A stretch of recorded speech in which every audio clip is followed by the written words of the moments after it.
Obsessive compulsive డిజార్డర్లో compulsions దాని గురించి తెలుసుకుందాం. హాయ్, నేను doctor Sushmita Gajula, consultant psychiatrist, Om hospital, Vizag. Compulsions అంటే ప్రవర్తన, మనం చేసే యాక్షన్స్. అది దేనివల్ల వస్తాయి? మన ఆలోచన విధానం బట్టి, దాని నుంచి వచ్చిన ఫీలింగ్స్ బట్టి మన ప్రవర్తన అనేది మారుతూ ఉంటుంది. ఇందులో అబ్సెషన్స్లో ఉన్న మనకి చాలా ఎగ్జాంపుల్స్ ఉన్నాయి, డిఫరెంట్ టైప్స్ ఆఫ్ అబ్సెషన్స్.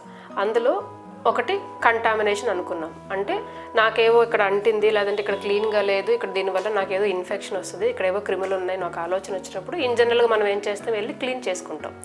వీళ్ళకి అదే ఆలోచన ఎక్కువగా వచ్చినప్పుడు కంగారు అనేది ఎక్కువైపోయి, ఇది నిజమైపోయి మాకు ఇన్ఫెక్షన్స్ వచ్చేస్తే మన భయం అనేది చాలా ఎక్కువైపోయి సతమతం అయిపోయి, దీన్ని తగ్గించుకోవటానికి రెమెడీగా ఏం చేస్తారంటే వాష్ చేస్తుంటారు.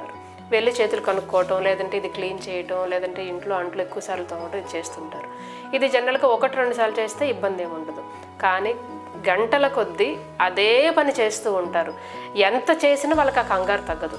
చేసి రోజులో 4-5 గంటలు కూడా చేస్తూ ఉంటారనమాట. దీనివల్ల సమయం అంతా ఒక టైం వేస్ట్ యాక్టివిటీ లాగా ఉంటుంది. చూసే వాళ్ళకి ఏంటి చాదస్తంగా ఎన్నిసార్లు కడుగుతుంది అని కూడా ఇంట్లో వాళ్ళు తిట్టి ఇంట్లో గొడవలు అయ్యే సందర్భాలు కూడా ఉంటాయి. క్లీనింగ్ అనే కాకుండా, ఇది మేబీ మూవీస్లో చూసుంటారు, మీకు బాగా తెలిసింది కంటామినేషన్, క్లీనింగ్. ఇది కాకుండా వేరే రకాల ఆలోచనలు, పెథలాజికల్ డౌట్ అన్నాం. అంటే తలుపు వేసానో లేదో చెక్ చేసుకోవటం, గ్యాస్ స్టవ్ ఆఫ్ చేశానో లేదో చెక్ చేసుకోవటం. ఆలోచన వచ్చినప్పుడు కంగారు అనేది ఎక్కువై వెళ్ళి తలుపు దగ్గర ఉండి చెక్ చేసుకుంటారు, గ్యాస్ స్టవ్ దగ్గరికి వెళ్ళి చెక్ చేసుకుంటారు. చెకింగ్ బిహేవియర్ అంటాం. ఇదొక టైప్ ఆఫ్ కంపల్షన్.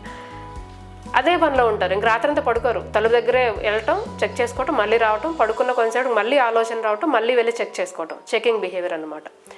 కొన్నిసార్లు కొంతమంది ఏం చేస్తుంటారంటే, వీళ్ళకి మ్యాజికల్ థింకింగ్లోకి రకరకాల రెమెడీస్ వాళ్ళే సృష్టించుకుంటారు. అది దానివల్ల ఉపయోగం ఉండదు, ఏమి మీనింగ్ ఉండదు చేసేదానికి. చూసే వాళ్ళకి బాగా వీళ్ళు ఏంటో ఇలా చేస్తున్నారనే చిరాకు, కోపం కూడా వస్తాయి అన్నమాట. కొన్నిసార్లు కౌంటింగ్ అంటే ఇన్ని నెంబర్లు కౌంట్ చేస్తే నాకు ఈ ఆలోచన తగ్గుతుంది, నాకు ప్రశాంతంగా ఉంటుంది. ఫర్ ఎగ్జాంపుల్ 4 సార్లు వాష్ చేస్తే బాగుంటుంది, లేదా నాకు 7 సార్లు వాష్ చేస్తే బాగుంటుంది, నాకు కొంచెం మనసు కుదుటపడుతుంది, అలా లేదా నెంబర్స్ రివర్స్లో కౌంట్ చేయటం. అంటే 100, 99, 98, 97 అలా రివర్స్లో కౌంట్ చేయటం. వాళ్ళకు అనుగుణం తగ్గట్టుగా, వాళ్ళ తెలివితేటలు తగ్గట్టుగా, నాకు ఇది చేస్తే నాకు కంగారు తగ్గింది, ఆలోచన కొంచెం తగ్గింది అని ఎవరికి వాళ్ళు సృష్టించుకుంటారనమాట. కొన్నిసార్లు మెంటల్ యాక్ట్స్ లాగా ఏదో ఒక మ్యాజికల్ వరల్డ్లోకి వెళ్ళి మ్యాజికల్గా డిఫరెంట్ టైప్స్ ఆఫ్ యాక్టివిటీస్ చేస్తుంటారు. అది వాళ్ళకు కూడా తెలియకుండా ఒక్కొక్కసారి దాంట్లో మునిగిపోతుంటారనమాట.